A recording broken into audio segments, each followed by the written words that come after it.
Bienvenidos a todos. Gracias. Bueno, pues esta es la segunda sesión del Intercres, estas charlas, encuentros que estamos teniendo mensualmente entre los congresos de revistas españolas, que fue, por cierto, el mes pasado. Y la charla de hoy va a ser de nuevo una mesa redonda que va a tratar sobre la economía de las revistas científicas, algo que también es la base de la sostenibilidad para que existan revistas, y es un tema poco tratado y poco discutido. Además, es un tema que en el mundo hispanoamericano pues tenemos cierto problema, ¿no? Pues, entre otras cuestiones porque el origen y el desarrollo de las revistas científicas suele hacerse al amparo de universidades, al amparo de grupos de investigación o al amparo de asociaciones de investigación que no tienen o que no dedican recursos a la revista suficientes, recursos suficientes como para competir con los presupuestos que tienen otras revistas que son podemos decir las de tendencia y línea, ¿no? Hoy tenemos a cuatro perfiles muy distintos. Tenemos a Tomás Baigué, del Profesional de la Información, editor.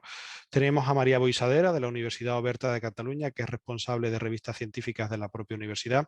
Tenemos a Juan Arechaga, que es editor de la International Journal of Developmental Biology, una revista de ciencia, del área de ciencia y también española. Y tenemos a Silvio Weisbord, que es profesor de la George Washington University, que fue editor general de las revistas académicas Journal of Communication e International Journal of Press Politics, es decir, dos revistas referentes en su área, y además también tenemos esa perspectiva que tiene Silvio de haber trabajado para grandes editoriales internacionales, ¿no? Entonces, bueno, pues creo que tenemos cuatro experiencias y cuatro visiones que nos permiten de alguna forma triangular exactamente o acercarnos muy bien a cómo es la gestión económica de la revista, cómo se trabaja en revistas de editoriales privadas o cómo se plantea este tema universidades como la Universidad Oberta de Cataluña, donde el servicio de edición científica destaca por su calidad, ¿no?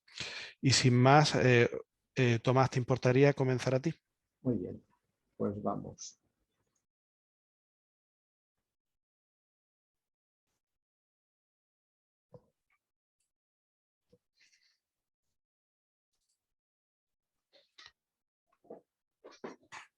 ¿Se ve? Perfectamente, Tomás. Vale. Bueno, pues mi tema es puntos de vista desde una micro editorial semi-comercial. Yo digo semi porque nadie nos financia y porque no ganamos con esto para nuestra subsistencia, para nuestra vida, sino que solo recibimos unas cantidades que nos permiten, bueno, pues invitar a la señora de vez en cuando a cenar, poco más. Bueno, un preámbulo. Quisiera comentar que yo noto que en algunos sectores existe un ambiente anti-editoriales comerciales que intenta desprestigiarlas, no es una cosa general, pero existe bastante desconocimiento del valor de las revistas y del trabajo de su personal. Por ejemplo, se oyen estas frases y nadie se ruboriza, ¿no? Las editoriales son un freno a la ciencia. Esto cae por su propio peso, yo lo he oído varias veces. También podríamos decir que las universidades son un freno a la ciencia, porque claro, cobran, entonces si no tienes dinero para estudiar en las universidades, pues a lo mejor, bueno, hay universidades públicas también, a lo mejor no se paga nada, pero en fin, todo es un gasto, porque no estás trabajando, estás estudiando. Es un freno, ¿no? Quizá se puede interpretar. Con los repositorios no hacen falta las revistas. Esto es absurdo, ¿no?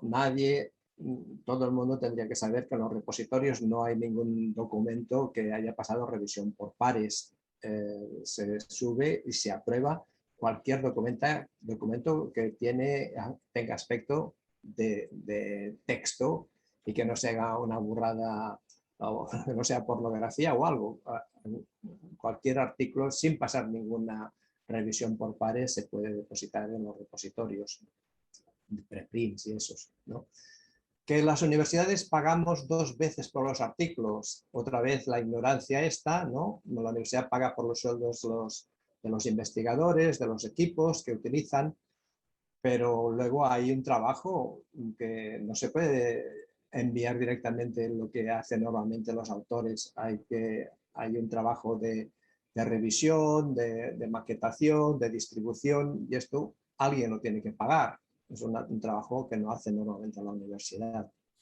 Entonces, no es que se pague dos veces, se paga primero por la investigación y segundo por la publicación. Son dos cosas diferentes, una detrás de la otra. Luego, queremos todo en acceso abierto. Bueno, yo también me encantaría, ¿no? Quisiera también entrar en el Carrefour de mi barrio y coger todo y no pasar por caja, todo en acceso abierto. Estaríamos en una especie de Estado comunista donde el Estado pagaría todo y toda la gente buenamente iría cogiendo lo que necesita para comer y se iría sin pagar. Vale. Esto, pues, no, parece ser que no puede ser en nuestra sociedad y por suerte no puede ser. Y luego hay una simpatía hacia Sci-Hub o Sci-Hub que realmente es una inmoralidad, es un robo. Esto es un robo, así, no se puede llamar de otra forma.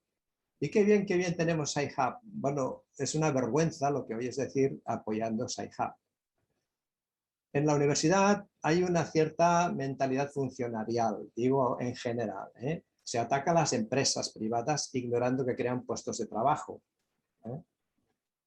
Es como si la gente cobrara porque Dios ya lo paga y entonces los temas comerciales pues no se ignoran completamente. Eso lo vimos concretamente en una revista que publicamos que convocamos sobre el tema de coste de la información y apenas aparecieron artículos.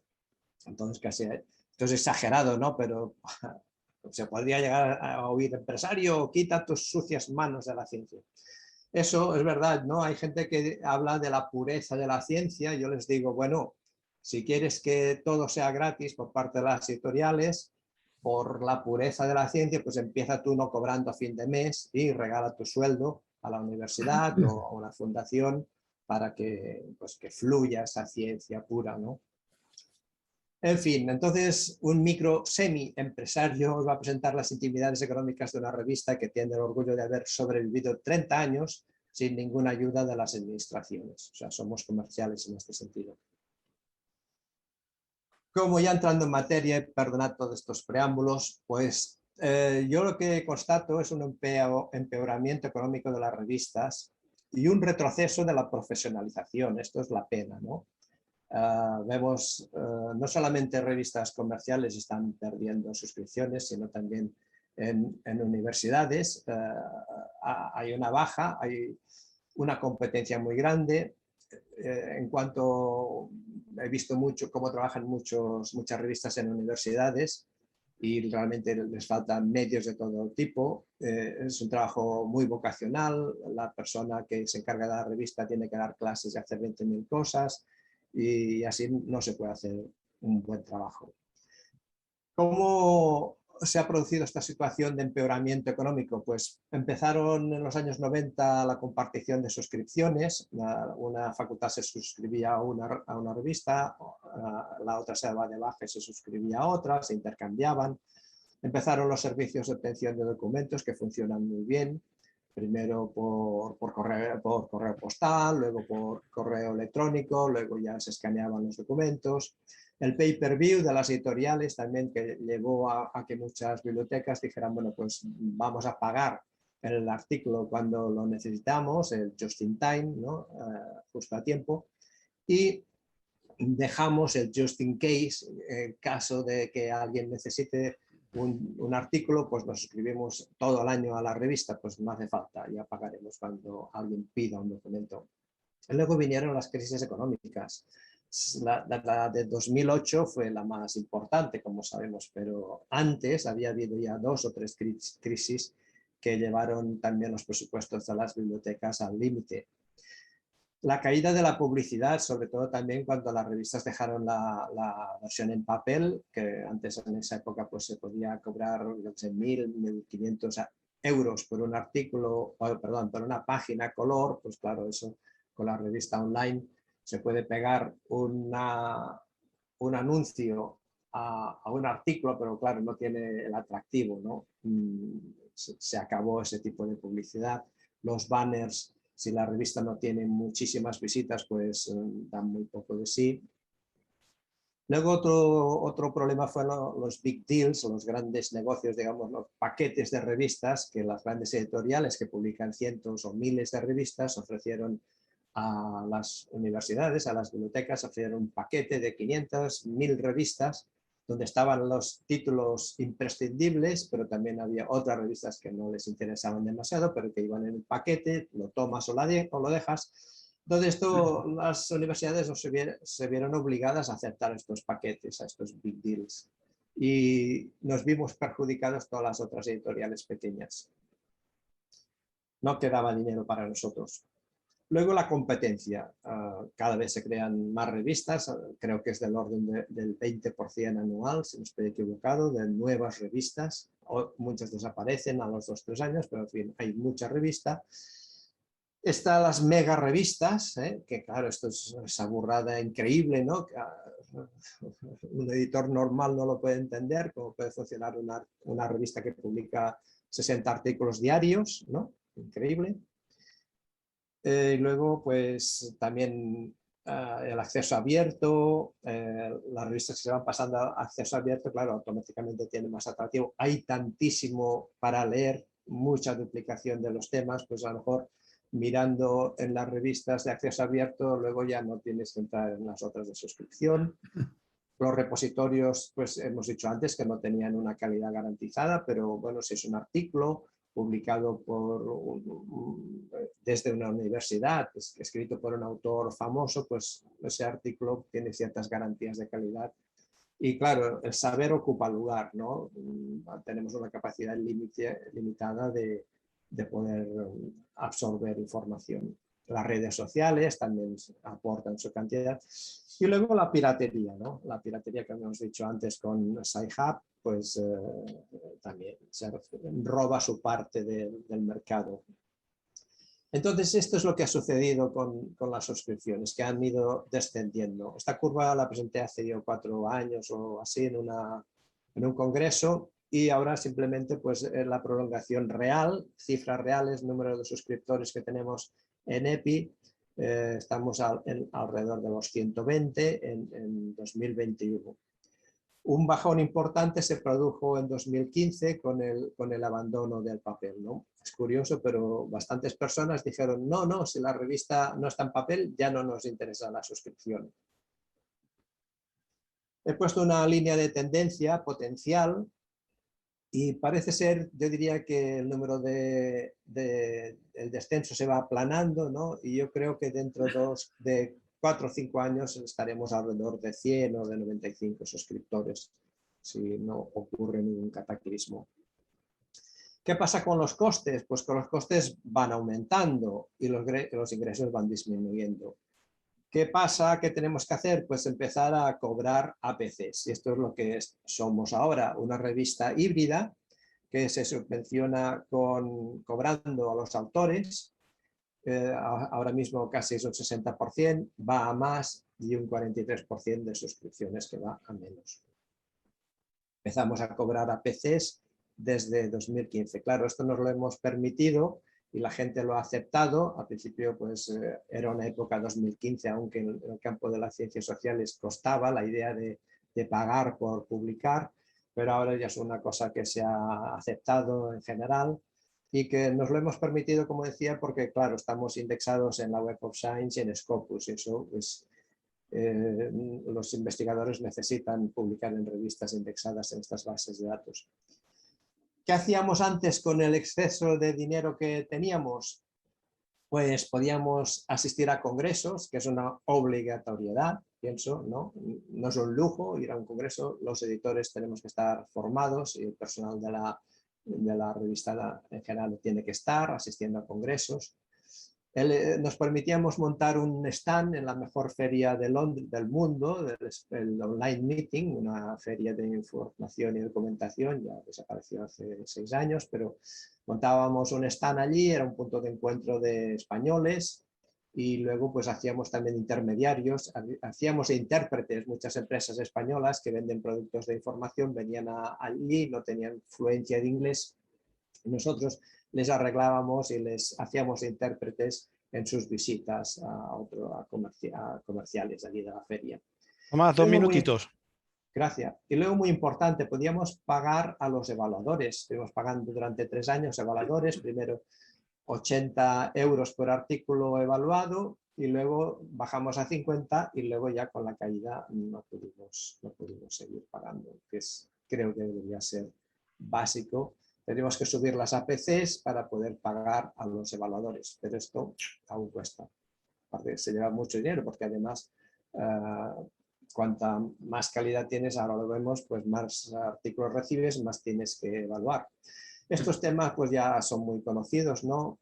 De hecho, el gasto de personal es el mayor, ¿no? Es el que muchas veces tampoco la gente no conoce de las revistas, el enorme cantidad de horas que dedicamos nosotros a mejorar los textos. Y bueno, esto que os decía, por ejemplo, esto es una tabla de Félix de Moya basado en los SJR, Simago Journal Rank. La tendencia que veis a través de los años y cada vez la gente publica más en revistas de primer cuartil. Estas revistas de primer cuartil reciben mucho más artículos, tienen que rechazar más, pero también publican mucho más. Y el resultado es esto que veis aquí. Para el año 2019 había un 44% de artículos publicados en revistas de primer cuartil y solo un 11% en revistas de cuarto cuartil.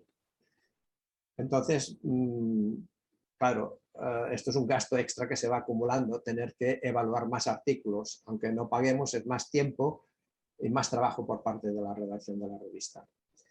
Y luego, para terminar, os comento un ensayo del paquete Open Access Express que hemos puesto, que es la publicación rápida de artículos de hasta 8.000 palabras, sin contar bibliografía. Por cierto que los artículos van aumentando en extensión, antes mucho era 5.000, hoy en día pues es difícil que un artículo baje de 8.000.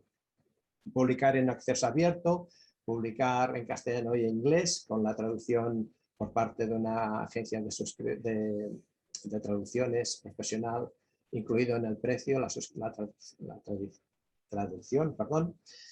Una respuesta rápida, inicial, de preaceptación o rechazo antes de 7 días, una evaluación por pares en doble anonimato en menos de 4 semanas. Esto lo conseguimos a base de algunos investigadores que se han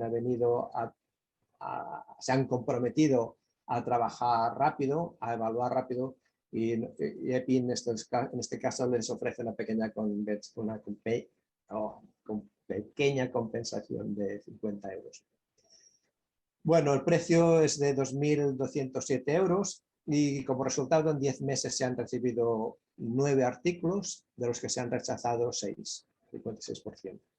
Pero en fin, es un paquete interesante para personas que de golpe pues, tienen un dinero y tienen que publicar corriendo, o les ha entrado la prisa, o se retrasaron por algo, están buscando una publicación rápida. Pues esto es lo que quería comentar hasta aquí. Muchas gracias.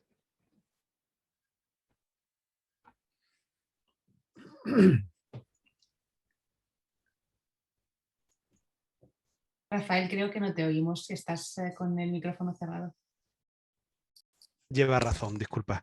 Perfecto, Tomás, más adelante te haremos preguntas, las voy guardando, yo tengo ya alguna pregunta personal y lo del paquete OA Express muy interesante, y además esta transparencia de decir, mira, 2/3 de los artículos que se reciben son rechazados. Esto no significa pagar por publicar, pagar para publicar, esto significa pagar por un trato en el que de alguna forma estresas al sistema y el sistema pues tiene energía, dinero para responder con facilidad.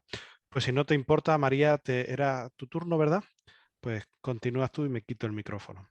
Vale, voy a compartir pantalla. A ver si con esta...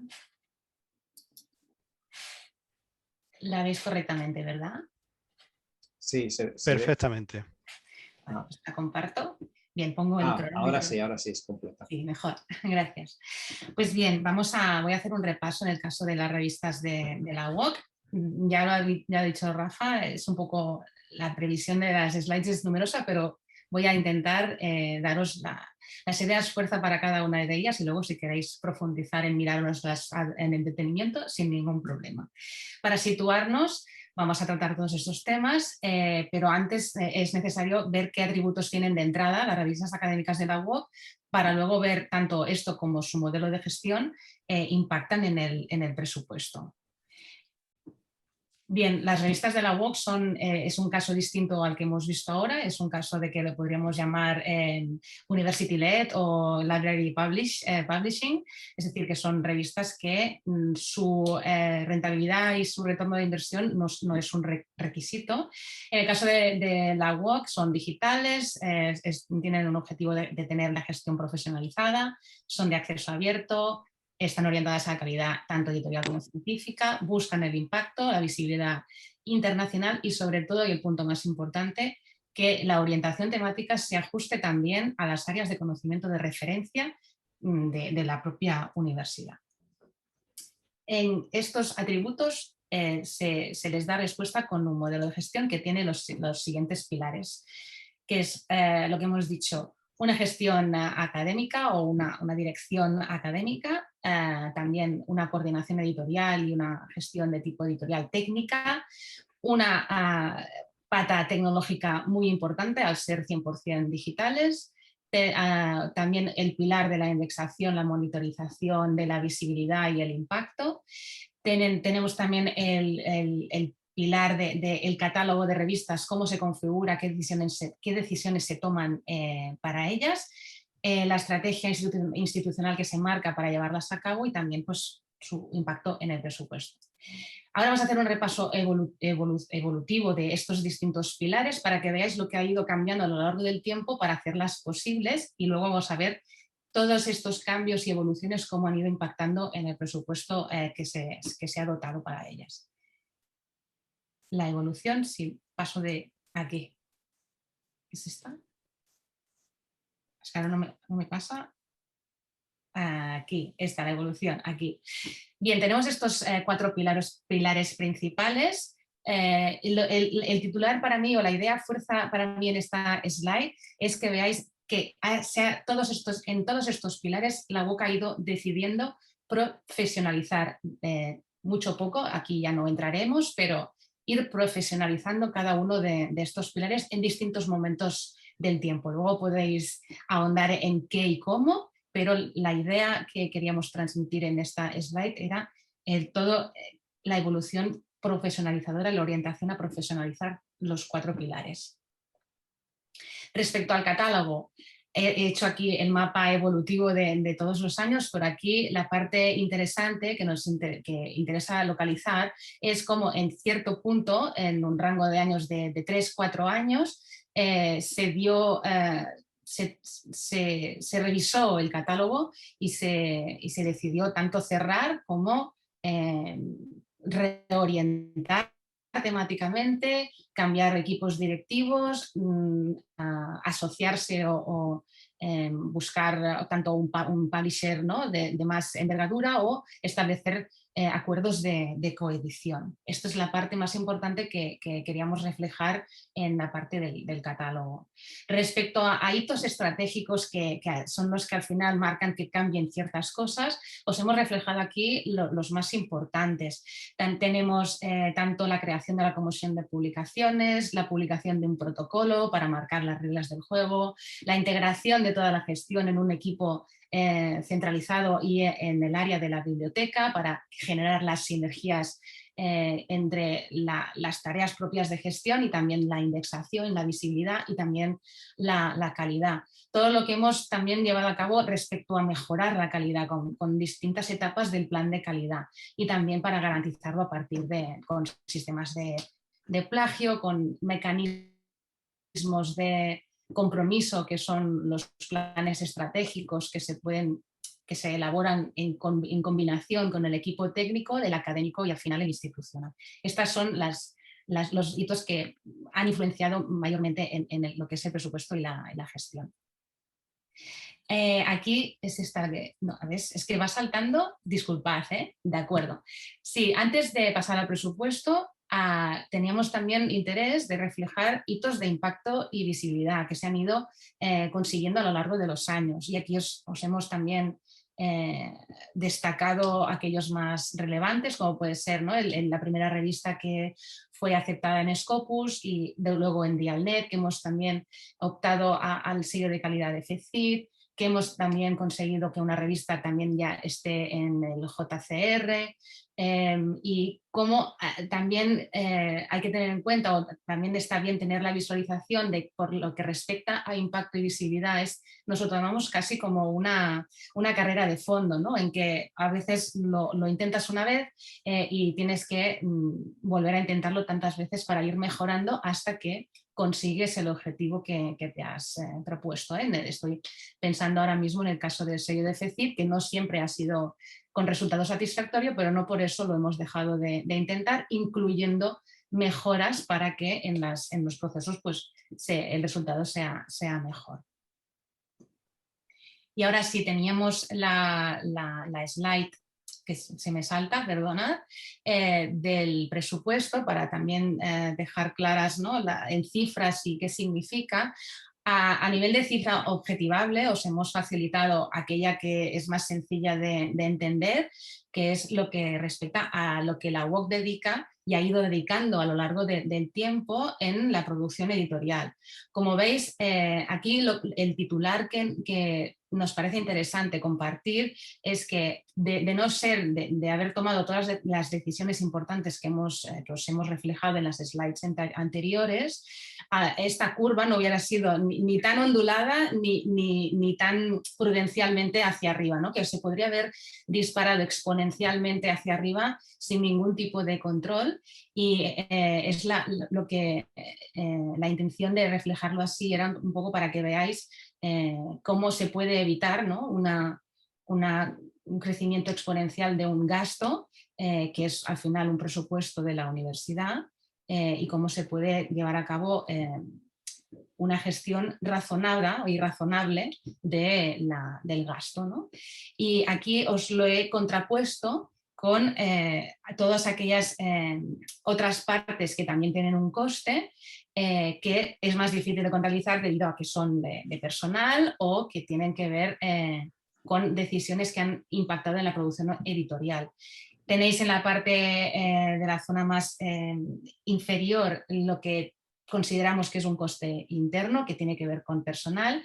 Aquí lo interesante que nos parece ver es cómo hemos sacado algunas cajitas y han pasado de coste interno a coste externo, por lo tanto habría que sumar a la línea esta de la producción editorial este traspaso de interno a externo, y cómo han ido variando, ¿no? Hemos empezado la indexación con un apoyo externo, ha pasado a ser asumido y coordinado internamente para volver a ser externo porque necesitamos más refuerzos, ¿no?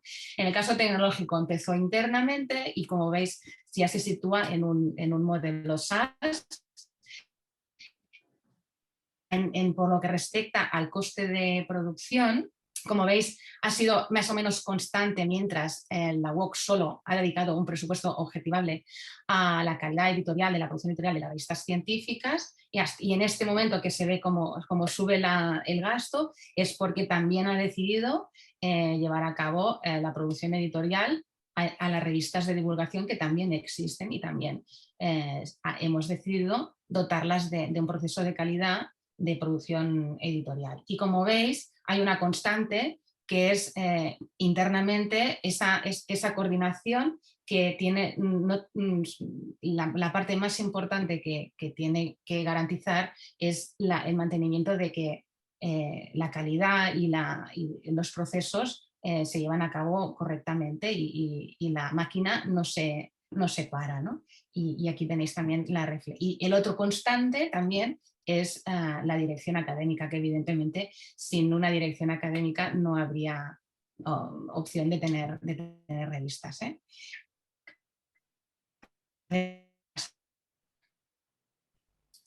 Vale, dicho esto, palancas de sostenibilidad. Aquí la principal es que en la UOC hemos conseguido que publicar una revista sea bajo un objetivo común. Os lo reflejamos aquí, os lo podéis leer, pero tiene básicamente, ¿no?, los mismos valores que hemos indicado en la primera transparencia, en la primera slide. El siguiente palanca son las herramientas con las que contamos para poder garantizar esta sostenibilidad, ¿no?, esta seguridad económica, que es mantener la coherencia institucional del catálogo, mantener evaluarnos, ¿no?, si es todo lo que hemos fijado que tiene que pasar, pues pasa de acuerdo con las necesidades de la universidad y también los objetivos académicos. También implantando sistemas de gestión o de mejora continua. Nunca pararemos de mejorar. Y sobre todo mantener la profesionalización o la profesionalidad de todos los agentes que intervienen y potenciar mucho la colaboración y la cooperación internacional, interna y externamente. Y eso también, sobre todo, es gracias a un equipo, no solo a una persona.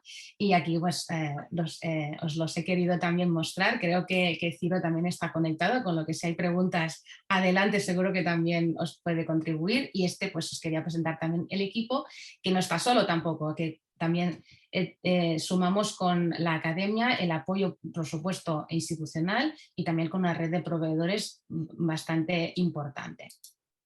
Y todo esto, ¿cómo se sostiene, ¿no? Todas estas palancas, ¿qué hacemos? El encaje de bolillos, ¿no? Pues la palabra clave que os queríamos o que queríamos transmitir es que todas estas palancas y todas estas herramientas, la constante es, o la dificultad o el objetivo o aquel mantra que nos mantiene en el horizonte es mantenerlas en equilibrio. A veces es posible, a veces hay que priorizar, a veces, pero que nunca se desequilibre. Sería el objetivo principal. Y creo que yo con esto os he ofrecido aquí más información. Tenéis para consultar todas estas herramientas y material que también utilizamos en la web. Y finalmente, si tenéis dudas o preguntas, pues aquí también tenéis nuestro contacto y podéis ir a consultar el catálogo y tanto el catálogo de las revistas como también la biblioteca. Y nada, si tenéis más preguntas, pues nos vemos al final de la mesa redonda. Y creo que he cumplido el tiempo. Has cumplido sobradamente y las expectativas sobradamente, qué maravilla. Yo siempre que doy charlas y hablo de servicios de edición universitarios para revistas, pongo el ejemplo de la Universidad de Navarra, que me parece que es el mejor de España. Bueno, pues hoy me llevo que voy a poner 2 ejemplos a partir de ahora porque me ha parecido magnífico, ¿eh? Te lo agradezco muchísimo. Y por supuesto hay preguntas y más adelante. Juan Arechaga, ¿le importaría continuar con su presentación o con su... Perfecto. Sí. Bueno, quiero decir que es la primera vez que veía una videoconferencia y participaba en ella, con lo cual no sabía que podíais introducir diapositivas, en fin, que es una cosa, he venido de prueba a ver cómo era. La próxima vez, si vengo en otra ocasión, trataré de compensarlo. Pero... yo voy a hablar un poquito de lo que hacemos, ¿no? Editamos una revista que se hace toda en inglés, desde la revista de Biología Internacional de Biología del Desarrollo es realmente la continuación de otras revistas. La primera, al principio se llamó Anales de Anatomía, después Anales del Desarrollo, y después pasó a ser ya internacional.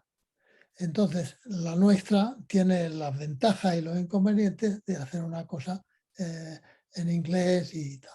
Tener más personal adecuado, tengo un informático conmigo y un corrector de inglés, de las pruebas, y en fin, que básicamente son 2 personas que ayudan mucho en la producción.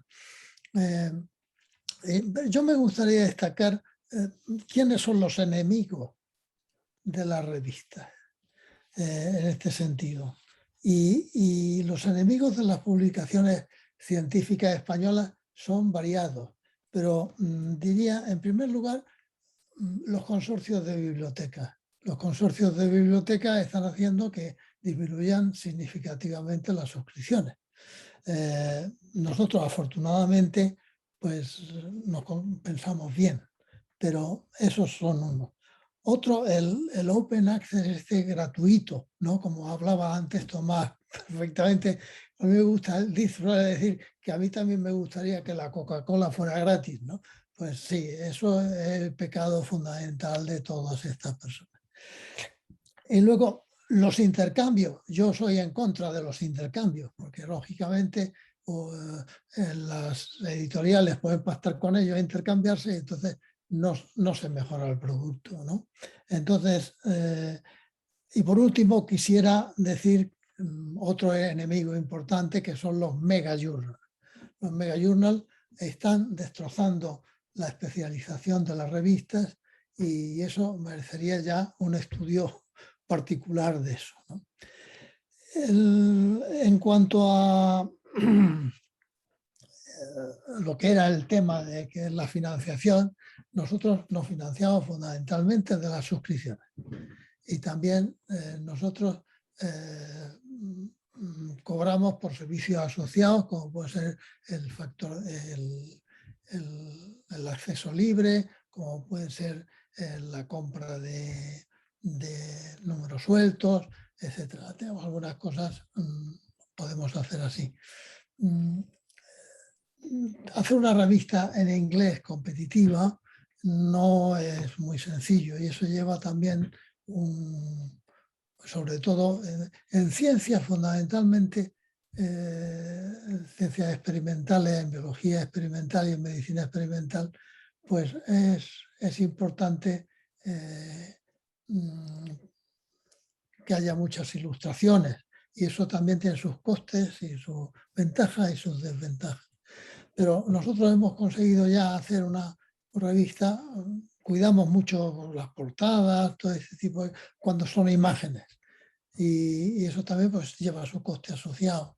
En fin, que es un conjunto de inversiones que luego a la larga mejora el producto, como pasa siempre. Y con esto yo, como estoy improvisando sobre la marcha, lo voy a dejar aquí, porque me habéis cogido así. Pero otra vez os prometo que hablaré mejor de alguna cosa. Estimado profesor Arechaga, ni mucho menos. Decía hace poco, bueno, hace poco decía un profesor de Oxford que los profesores actualmente ya no saben hablar sin presentaciones.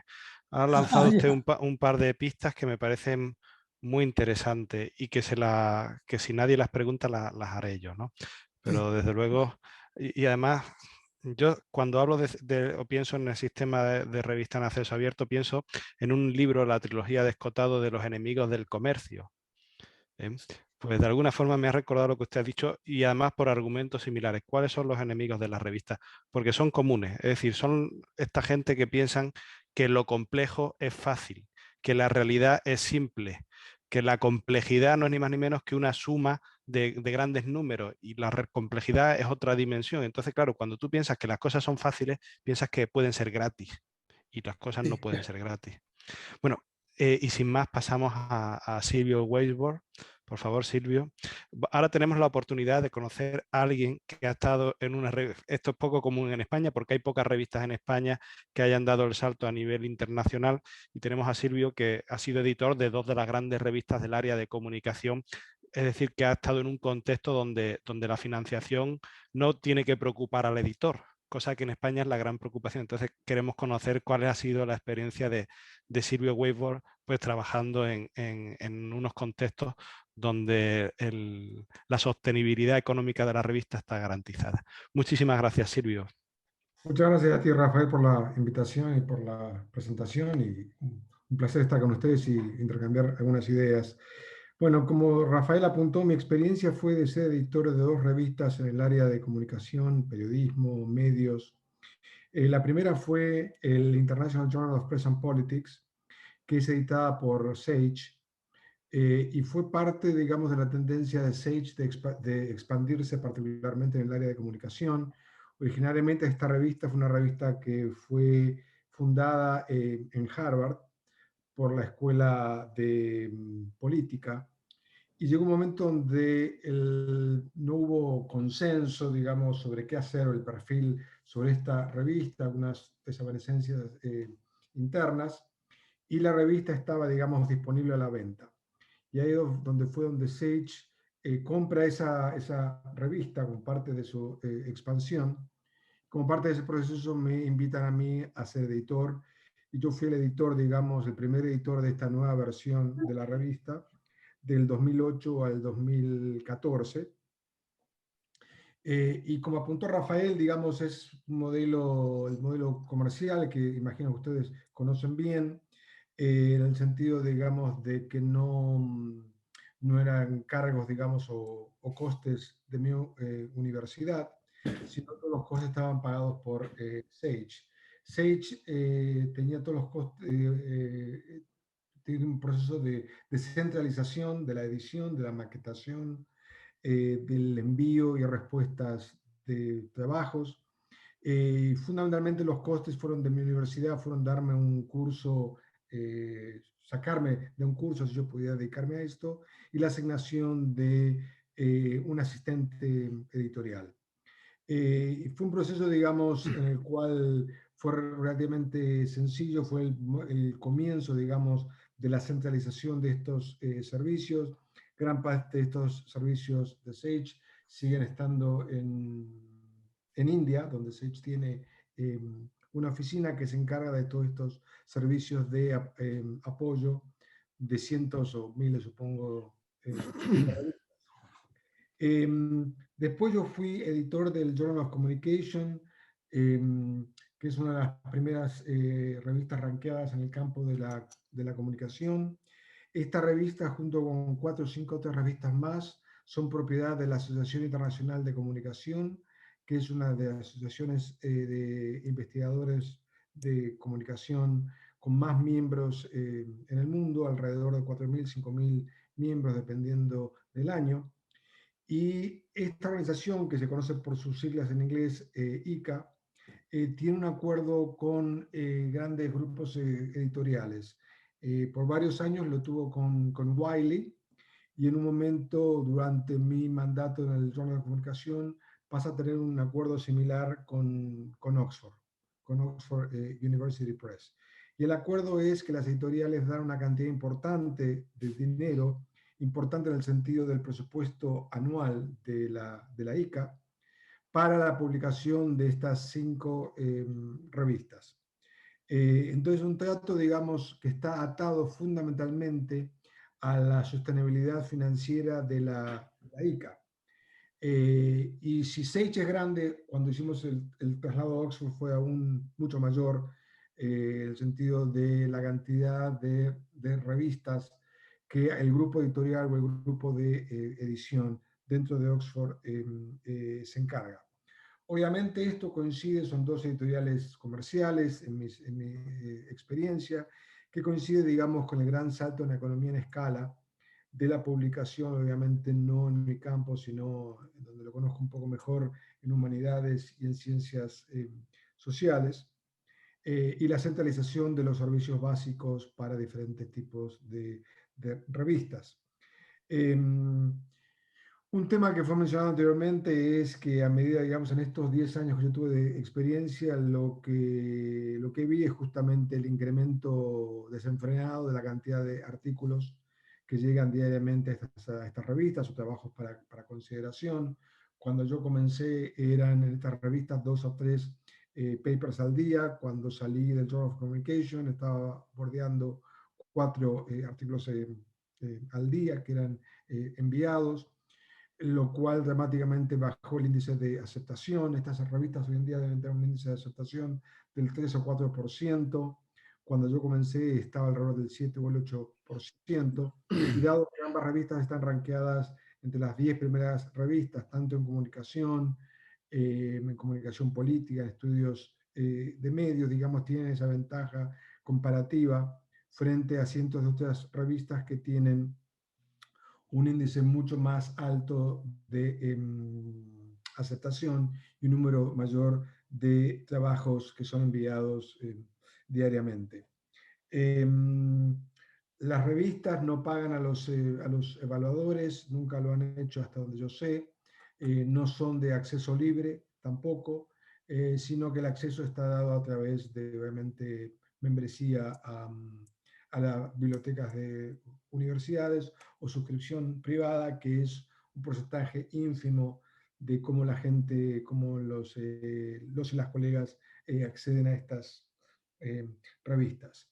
Entonces, cerrando, acá hay un modelo, digamos, creo que clásico de revistas comerciales que son parte de grandes grupos globales que han tenido una expansión fenomenal en los últimos 15 o 20 años y que, digamos, aparejada toda una serie de preguntas sobre desigualdades en el mercado global de revistas, asimismo como el índice de reputación, ya que dos revistas en estos 15 años han aumentado sustancialmente su índice de reputación por diversas razones, formando parte de este sistema piramidal que tiene que ver tanto con prestigio como índice de aceptación, por lo menos en mi campo de estudio. Muchas gracias. Muchísimas gracias, Silvio. Pues mire, por fin vamos a tener, la primera sesión de Intercred tuvimos un problema de exceso y el exceso siempre pues, tiene y por fin hemos tenido una sesión muy concreta, muy correcta, que espero que nos permita dar juego para las múltiples preguntas y demás. No nos imaginamos, Silvio, los que estamos en el mundo de revistas, lo que tiene que ser editor de revista con un asistente. Eso tiene que ser una maravilla. Con un asistente que está que es su trabajo ese, ¿no? Que no es, porque aquí en España incluso hay revistas que cuando llegan las vacaciones dicen ya no aceptamos más trabajo porque estamos de vacaciones, lo que de alguna forma visibiliza que son revistas, como yo digo, de voluntariado, ¿no? Que yo siempre, esta metáfora me la habréis escuchado alguna vez, que digo que nosotros queremos tener restaurantes y optar por las estrellas Michelin cuando lo que tenemos son comedores sociales. Y claro, no podemos competir por estrellas Michelin con comedores sociales. Bueno, pues muchísimas gracias. Y bueno, pues Tomás en su primera en su presentación no solamente ha presentado su revista, sino que ha planteado ya los problemas que hay en el sector, ¿no? Por una parte, pues un coste de la edición científica. Pensamos que cuando llegaría la edición científica todo sería barato porque nos eliminaríamos el papel y vemos cada año como que tenemos costes agregados, ¿no? Que si el ORCID, que pagar un sistema, que si ahora de repente tenemos que maquetar y bueno, y todo esto se paga porque se ve que es bueno, ¿eh? Pero lo que sí es cierto es que la revista cada año a alguien se le ocurre una buena idea que incrementa los costes de la edición y los costes de la evaluación y demás, aunque después supone otras ventajas, ¿no? El acceso abierto tiene mucho significado, ¿eh? De hecho, hay 5 escuelas diferentes en torno al acceso abierto y hay una efectivamente que se centra en la gratuidad. Pero hay 5 escuelas. A mí del acceso abierto me interesan mucho más otro tipo de cuestiones, como que los datos de los artículos estén disponibles, como que la propia economía de la revista esté disponible, que también me parece muy interesante, sobre todo en revistas públicas. Pero simplificar el acceso abierto a que las cosas tienen que ser gratis es una simplificación muy grande, ¿no? Y esto además, hay mucha gente, como decía Tomás, que piensa que las revistas y muchas más cosas tienen que ser gratis y voluntarias, ¿no? Os recomiendo mucho esta trilogía de libros de los enemigos del comercio, que analiza cómo han aparecido esta evolución de ideas que parten de la religión, que parten de los esenios, de que el dinero es malo y bueno, pues que al final como todo se queda en una simpleza porque no nos permite desarrollar la complejidad que el dinero por sí facilita, ¿no? Tomás, te quería hacer una pregunta. La CRUE y el CSIC han llegado a un acuerdo para financiar el acceso abierto en las grandes revistas, en las grandes editoriales. ¿Alguna vez han contactado contigo, Tomás, o con algún editor que tú conozcas desde la FECI o desde el gobierno para subvencionar el acceso abierto a las revistas españolas? Y en tal caso, en caso negativo, ¿no piensas que esto va a aumentar aún más la brecha entre las revistas españolas y las revistas de las grandes editoriales? Pues sí, sí, sí. Claro, los pequeños pues contamos muy poco y es un problema que se han quejado muchas editoriales pequeñas de todo el mundo, de que nadie acude, ninguna universidad acude a ellos para hacer un acuerdo transformativo, ¿no? De estos de que la suscripción cubre también los costes de publicación, cubre también las APCs. Las bibliotecas tienen trabajo con esto, por lo menos de momento, con estas grandes editoriales. No tienen tiempo de las pequeñas editoriales. Por supuesto, a nosotros no se ha aproximado nadie ofreciéndonos esto o hablando de negociar un acuerdo transformativo. Hay gente que piensa que las revistas que deberían convertirse en una especie de economato. Esos términos les encantan, ¿no? Y todos sabemos dónde acaban los economatos. Los economatos son sinónimos de desabastecimiento generalizado, son sinónimos de grandes colas.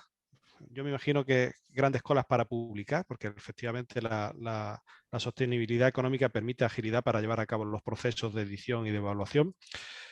Y en tercer lugar son sinónimos de productos de baja calidad, con alguna excepción. Siempre te encuentras un cubano o un ruso que te dice que había una marca de pepinillos que era excepcional y que ya no la encuentran tan buena. Pero en líneas generales los productos son bastante malos, ¿no? Como no compiten. Yo sospecho en cierta forma de que mucha gente está de acuerdo con esta gratuidad, con esta idea de bajar el nivel, porque bajando el nivel llegamos al suyo. Y entonces no se ven tan señalados, tan marcados, ¿no? Esto es bueno, volvemos al tema de antes. Juan Arechaga ha señalado unos cuantos enemigos de la revista y a mí me gustaría concentrarme en uno concreto, en las megajournals. Además, un fenómeno que no está estudiado, un fenómeno para el que yo creo que el factor de impacto, si tiene poco sentido asociar el factor de impacto de una revista a la publicación concreta de los artículos, aún menos en unas megajournals, ¿no? Porque es algo completamente diferente, está a otra escala. Es como comparar España con China, está a otra escala completamente diferente, pero a dos escalas diferentes, ¿no? ¿Usted, Juan, cree que una megajournal puede garantizar que las revisiones las hagan pares científicos? Yo entiendo que una revista como la suya, altamente especializada, donde se conoce, pero una megajournal donde se publican, donde hay diferentes editores, donde se publican de diferentes temas. Se lo digo porque hace poco estuve leyendo unas revisiones en una revista poco sostenible y las revisiones que estaban en abierto eran de tipo formal. No había revisiones teóricas ni revisiones metodológicas concretas. Todo era de tipo formal y claro, dices, claro, así estas revistas te revisan en una semana. Juan, no tienes el micrófono. Cuando puedas lo conectas.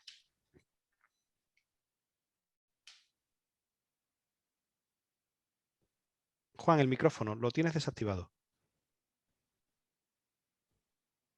Está abajo a la izquierda.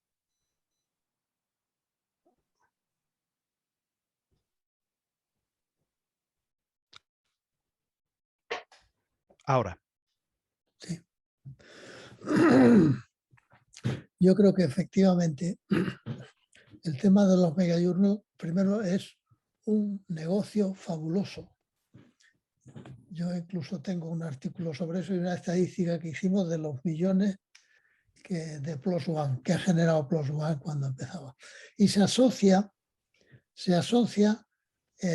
que la evaluación, como estás diciendo, es muy floja y que publican multitud de casos diferentes. Por ejemplo, yo me acuerdo de un artículo que era que por qué las señoras compran más según el tamaño del bolso, en fin, que una estupidez supina, pero publica lo que sea, lo publica rápidamente. El famoso que tú aireaste, ¿no? De la felatio de los murciélagos. Exactamente. Sí, de los murciélagos, sí. Sí, que copulan más tiempo, se hacen felatio antes. Sí. Eso fue, sí, es verdad, ha visto todo el artículo ese, sí. O sea que eso. Luego, quería decir también una cosa, que es que nosotros editamos en papel y electrónico, porque yo considero que eso es un prestigio de la revista, el hacerlo en papel en este momento. Y os diré que, por ejemplo, aquí un caso que nos dieron por curiosidad, más que nada, que es un ejemplar completo de nuestra revista monográfico traducido al japonés. O sea que realmente la revista tiene muchas posibilidades dependiendo del lugar, del origen, pero hay que tener en cuenta, a los japoneses les gusta mucho el papel, ¿eh? O sea que, como cuando hacíamos separatas, fueron de los últimos que dejaron de pedir separatas, pero que querían tener separatas, ¿no? O sea que depende de los países a veces el tipo de edición que requieren, ¿no? Pero no, es bueno no menospreciarlos, porque yo creo que es una vía también de financiación de la revista, pero también de prestigio de la revista. Una revista para mí, por ejemplo, que se edita electrónicamente y en papel, es una revista que tiene más empaque, sobre todo nosotros que hacemos mucha ilustración. Entonces, el poderlo ver en papel también mejora todavía la visión electrónica. Yo creo que se compensa. Muchísimas gracias, Juan. Antes de que se vaya Silvio, que tiene que irse en breve, le quería hacer una pregunta. Usted, que tiene la perspectiva bueno, pues esa perspectiva global, como investigador argentino que está trabajando en Estados Unidos, ¿qué problema ve en las revistas hispanoamericanas? Digo hispanoamericanas o iberoamericanas porque en el fondo son las mismas las que compartimos en el continente hermano. ¿Qué problema ve para el desarrollo de revistas propias, para que podamos competir en igualdad de condiciones con las revistas pues las clásicas, las asentadas, las de principalmente anglosajonas? Sí, nosotros hemos hecho un monográfico dedicado a Iberoamérica, no sé si lo has visto, ¿eh? El último monográfico está dedicado, que participan, me parece, 10 o 11 países. Sí. Entonces, son muy variopintos. Por supuesto, no puedes comparar a los chilenos y a los argentinos con los de Ecuador o Venezuela, en fin, que es muy heterogéneo el grupo de países, ¿no? Pero yo creo que lo primero que quisimos es dar a conocer lo que se hace allí, ¿no? Que eso es realmente importante. Yo creo que a ellos les ha venido muy bien el hacer un número monográfico dedicado a ellos, ¿no?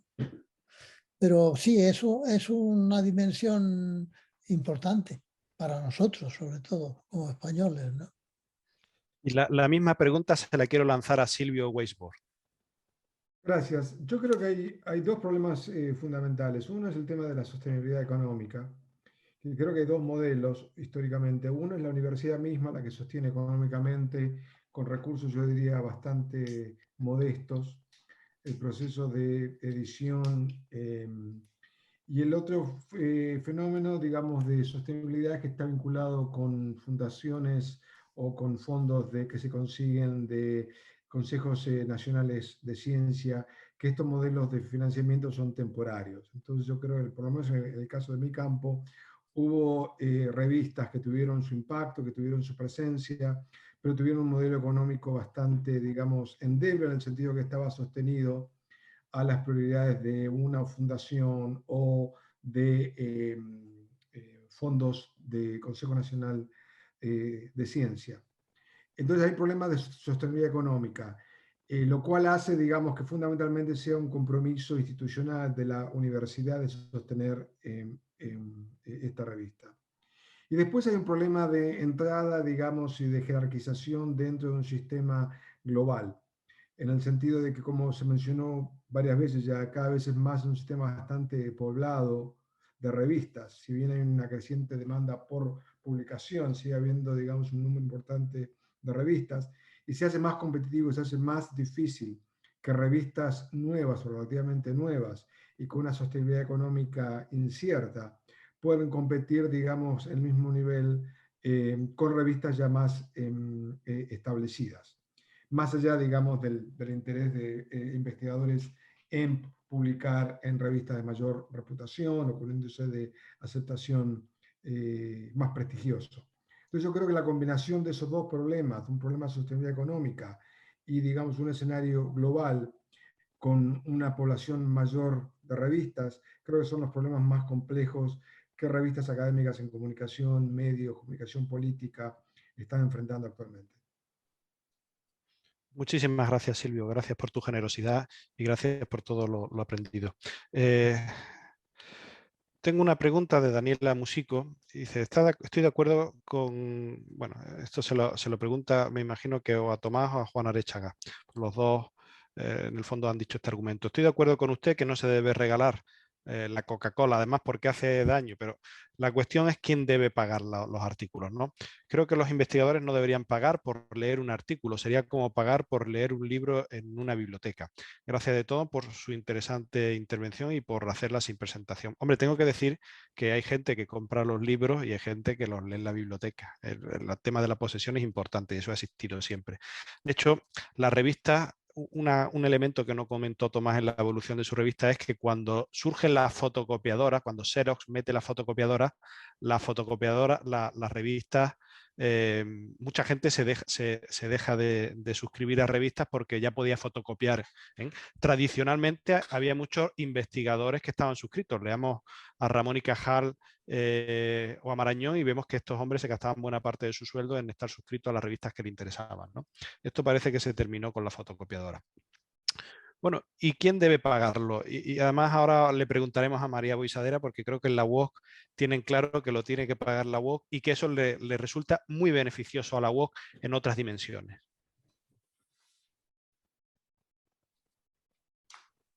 ¿Queréis empezar Juan o respondo yo? Juan, Tomás y después María, te voy a redirigir la pregunta un poco más. Perfecto.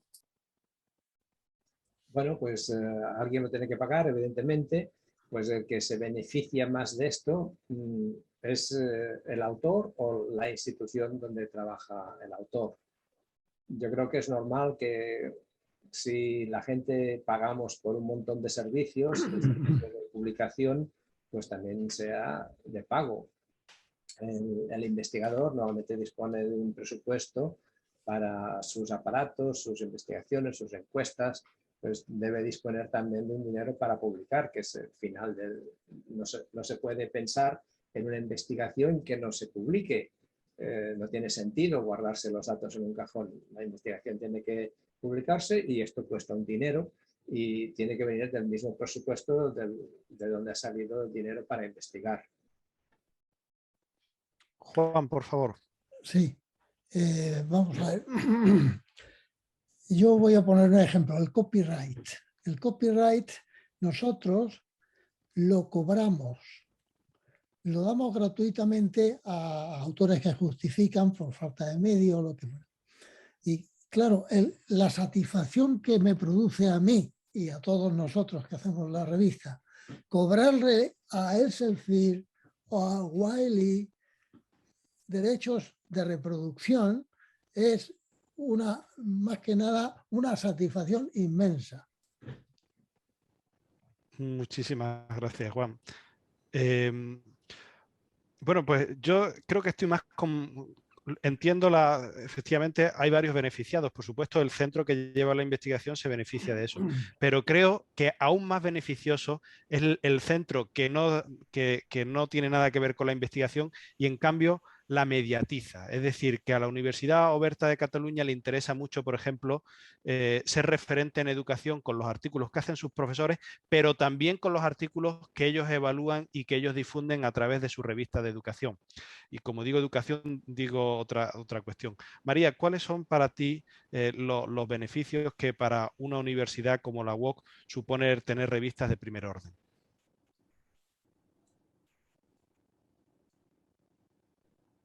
Creo que se me ha cortado, espero que no se me corte a mí.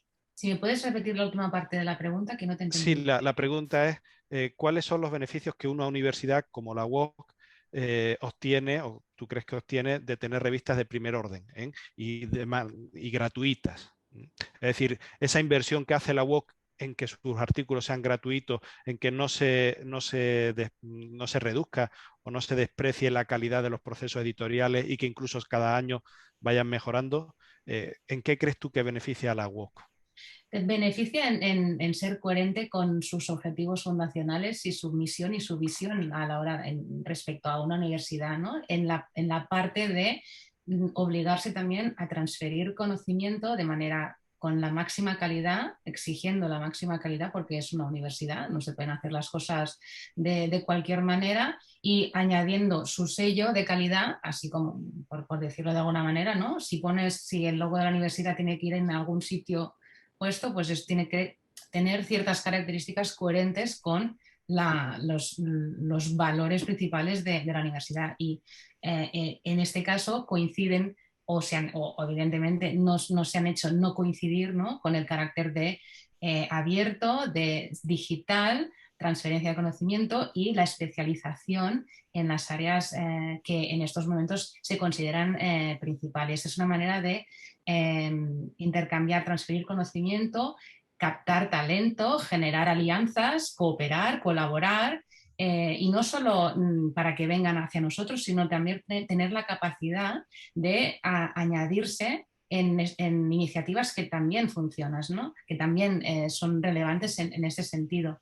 A veces pensamos, ¿no?, en que lo principal es intentar captar coediciones o partners o sponsorships para hacer nuestras revistas viables, y no es solo eso, sino que existe otra cara de la moneda, que es también gracias a estos valores de calidad, de transferencia, de compromiso con el acceso abierto, nos permiten establecer o ser nosotros sponsorships o sponsors y entrar a colaborar con otras revistas, y ahí se producen, pues, yo creo que alianzas y sinergias que benefician a las dos partes, ¿no? Y a veces no solo hay que pensar en tener un catálogo corto, sino a cómo puedes, si quieres tenerlo un poco más amplio, añadir partners de calidad que continúen y insistan en esos valores que tenemos. Si quieres, también hay una pregunta que me han... Sí, la estoy viendo, te la iba a hacer. Vale. Tiene que ver con... Como Bueno, ha ido muy rápido... le preguntan Sí. a María que cuál es la posición de la Universidad Oberta de Cataluña respecto al pago de APCs. Había otra antes, creo, pero sí. Ve respondiendo a esta y yo busco la anterior. Bueno, actualmente creo que a ver, tengo aquí compañeros de la universidad que a lo mejor tienen más información, pero en estos momentos el posicionamiento de la UOC es añadirnos a todos los acuerdos transformativos. De momento, las revistas que tenemos en el catálogo no nos planteamos APCs, y ya lo vinculo con la siguiente, que es evidentemente hay un umbral de gasto que hay que controlar. Lo que se ha procurado en este punto, que se ha observado que había un crecimiento, es para ir a buscar calidad de todo aquello que se publica, no dejar ninguna revista sin este apartado de calidad de producción editorial. Y evidentemente dentro de este enfoque está también la búsqueda de la eficacia.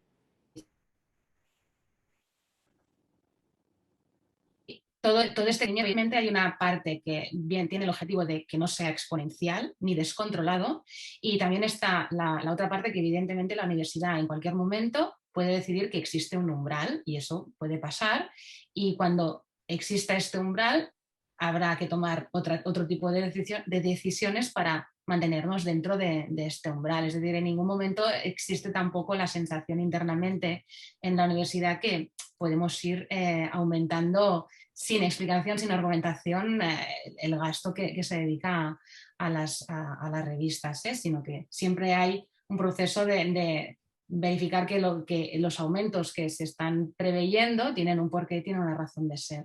También es cierto que en este aumento que se ha observado existen costes de captación de sponsorizaciones, que también las he añadido. Es decir, que el aumento no solo es que tenemos mayor dotación por respecto al presupuesto individual de la universidad, sino que hemos captado también sponsorizaciones. Es decir, que hay distintas variables que han afectado a este aumento. Creo que sí, con esto lo he respondido. Estupendo. Además, con esto, como se ve que has leído la pregunta que te hacía Cecilia Rosenblum, que preguntaba cómo hacen para que la universidad año a año siga manteniendo y aumentando el presupuesto, pues ya respondes las dos, ¿de acuerdo? Muchísimas gracias, María. Y muchísimas gracias, Cecilia, y disculpa que no lo haya visto. Es que de repente se han incorporado muchísimas más preguntas.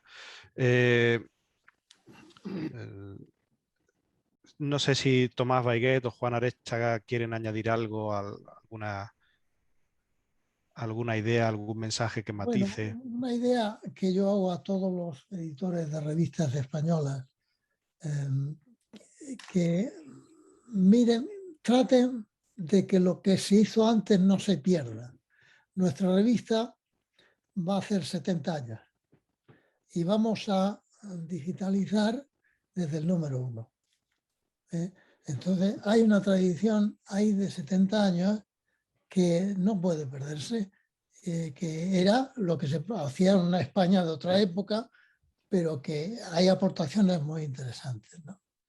Y Cajal, que se ha hablado un poco, Cajal, yo lo cito mucho, que cuando hace la historia de su labor científica, él se tira de los pelos diciendo ¿por qué hemos publicado en español y ahora le adjudican tal descubrimiento a tal persona porque lo hizo en inglés? Por eso. Y Cajal, aunque era un defensor del español de las publicaciones, al final de su vida dijo que era un error, que él, lo mejor de su labor científica se conoce gracias a las publicaciones que había hecho en inglés, en francés o en alemán, que eran en esa época los idiomas más científicos, ¿no? Yo creo que hay un patrimonio que no se debe perder y hay que conservar.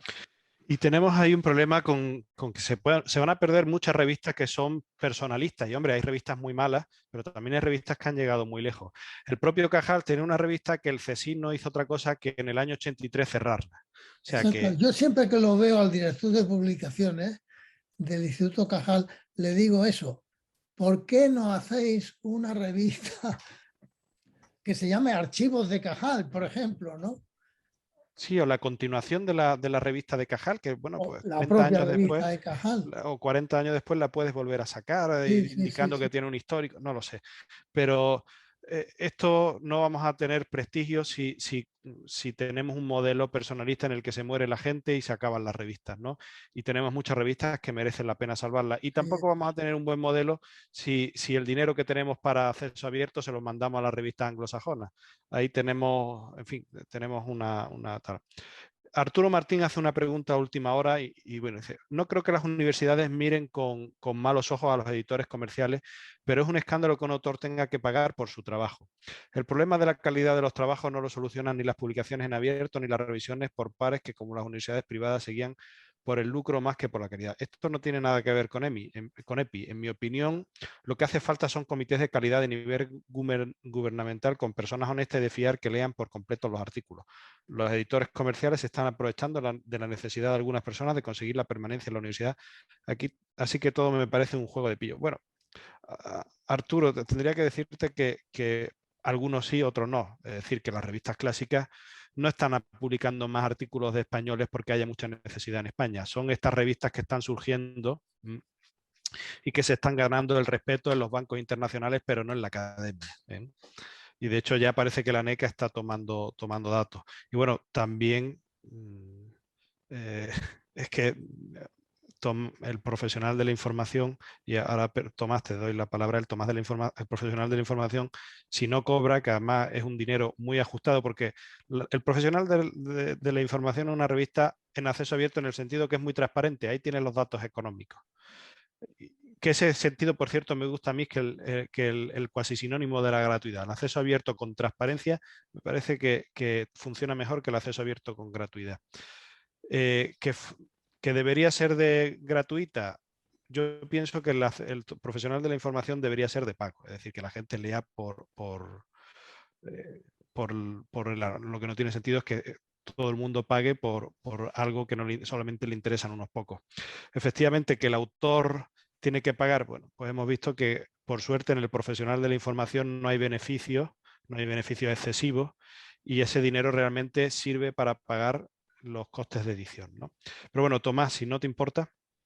Sí, bueno, hombre, yo con frases de estas que es un escándalo que no tenga que pagar, es eso lo que estaba diciendo también en mi presentación, ¿no? Valorar el trabajo que hace la revista, ¿no? En fin, la gente que hacemos revistas, pues no vivimos de la revista en concreto. Nosotros en concreto, si tuviéramos que vivir de la revista, tendríamos que subir las APCs, estos precios de APCs que vemos de 1.500, 2.000 pues son totalmente reales y se cuentan todos los costes, ¿no? Hay que mirarlo todo. Y a los editores que trabajan haciendo esta profesión tan digna como otra, les gusta comer todos los días y por lo tanto hay que cobrar, ¿no? Pero aún así en España no estamos en eso, es decir, que en España estamos cobrando para que no cueste el dinero. Yo cuando doy cursos por ahí siempre digo, mira, que no me cueste el dinero. Yo no me gano la vida con los cursos, pero que no me cueste el dinero ir a tu universidad. Es que el coste del profesional de la información es para que no le cueste el dinero a Tomás. Es decir, aquí el beneficio, Tomás no come de esto, ni nadie en el profesional de la información come de esto. Evidentemente. Bueno, hay una persona que sí que vive de esto, digamos, tiene un sueldo mínimo por su dedicación y luego hay una serie de personas que dedicamos horas. Bueno, yo todas mis horas, pero luego hay diferentes colaboradores con diferentes dedicaciones, diferentes tipos de tareas que ya son a tiempo parcial. En fin, yo veo en este post de Arturo pues un poco esa cosa que decía antes, ¿no? Como una cierta predisposición contra las editoriales. Tampoco veo que haya universidades privadas que se guían por el lucro más que por la calidad. No sé, quizá él conoce algún caso. Yo conozco bastantes y no me ha parecido que estas universidades privadas hagan negocio con las revistas, si se tienen en cuenta los gastos, pues no sé, lo que repercuten al público. En el caso de EPI, la gente puede publicar gratis, lo que pasa es que luego la revista hay una suscripción y estos artículos entonces no están disponibles a todo el mundo. No obstante, también permite el preprint, es decir, en EPI existen todas las posibilidades y casos.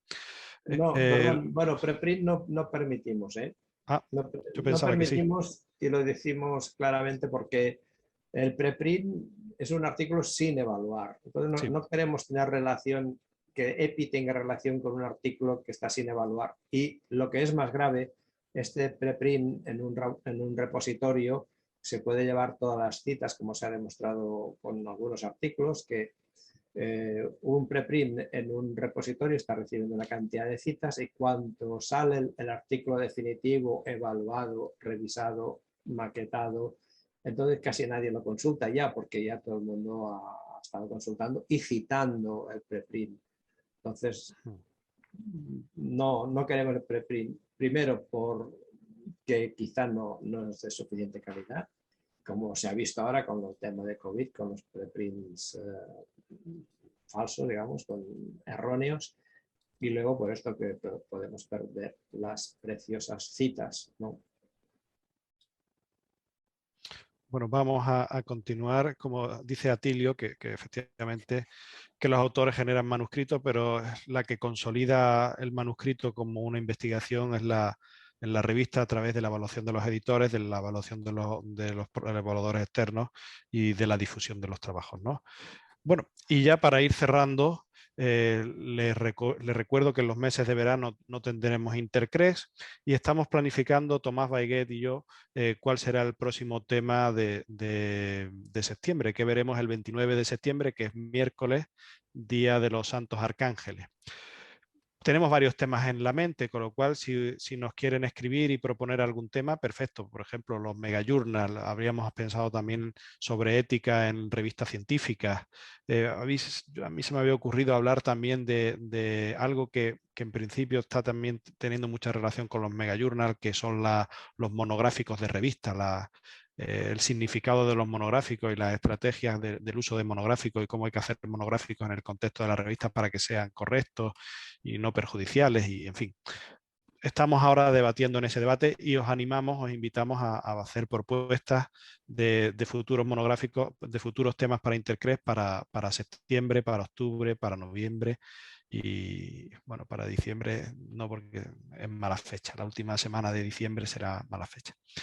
En fin, sin más, la presentación la podréis ver en el canal de YouTube del Profesional de la Información. También se subirá. De CREX, perdón. También se subirá a la página de CREX y me imagino que se le enlazará de alguna manera en el Profesional de la Información. Y por supuesto, un placer el haber contado con esta mesa, muy agradecido. Creo que todos hemos aprendido mucho y lo dicho, pues esta Intercrex es un espacio de encuentro entre personas interesadas en las revistas científicas, ¿no?